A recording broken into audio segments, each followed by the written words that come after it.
Et salut les tennis, nous sommes le 8 décembre et voici le secret numéro 7 du mental. Juste avant, s'il vous plaît, n'oubliez pas de vous abonner à la chaîne YouTube, c'est gratuit et cela va vous permettre de ne louper aucune des prochaines vidéos. N'hésitez pas non plus à aller voir mon blog mauricefeuilletennis.com. Je vous remercie. Donc le secret numéro 7 du mental, c'est ne pas sous-estimer l'adversaire.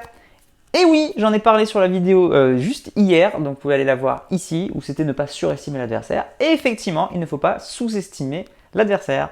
Donc comme je l'ai dit hier, la meilleure chose à faire, c'est de vous mettre d'égal à égal. Si vous pensez que l'autre est trop fort, certaines personnes, ça peut vous mettre du challenge, mais bon, la majorité des gens, ça va vous mettre des limitations. Et inversement, quand vous pensez au-dessus, des fois vous avez confiance, ça marche, et des fois, ça vous crée une pression supplémentaire.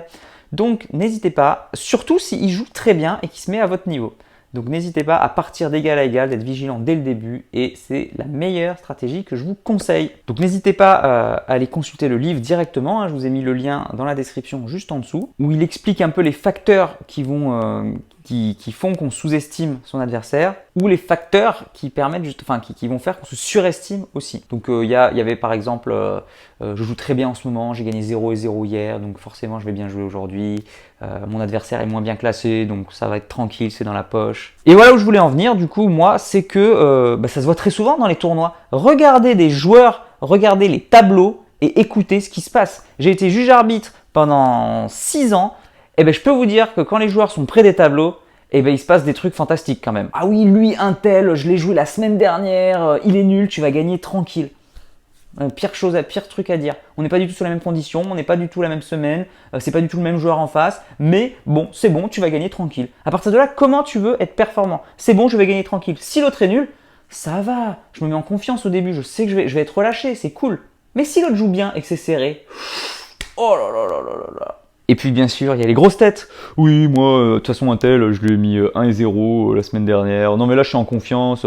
J'ai gagné mon match hier 2 et 2. Le mec, il me dit qu'il va monter de 3 classements. Donc non, là, vraiment, je joue très bien en ce moment. Blablabla, blablabla. Bon, bref, j'arrête là. Mais voilà, s'il vous plaît, allez écouter dans un tournoi les joueurs au bord des tableaux. C'est fantastique. Et particulièrement à partir de la 3e série. 3e série, seconde série. Alors là c'est génial. Donc voilà, allez appliquer ce conseil, ne sous-estimez pas vos adversaires, s'il vous plaît, restez concentrés, restez dans votre match, allez vous entraîner à ça. Donc une petite citation très rapide de ce chapitre, il n'y a pas de match facile. Chaque match, chaque adversaire mérite d'être pris au sérieux. Voilà, tout est dit.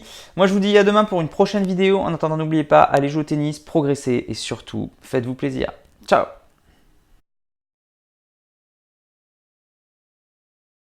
40-0, 3 balles de match. Bon, j'espère vraiment que mon prochain adversaire, il sera plus coriace parce que là, c'est vraiment trop facile. Allez.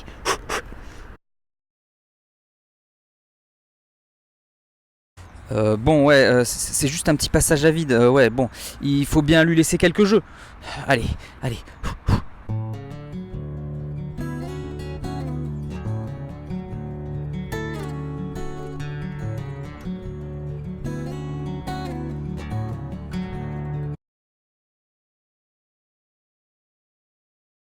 Quand je pense que j'aurais pu gagner 6-0, 6-0 il y a une demi-heure, j'en reviens pas.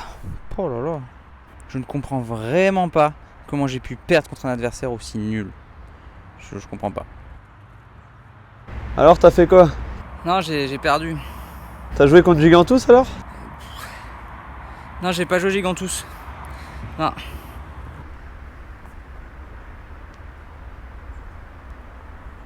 Non mais attends, t'as perdu contre un livre?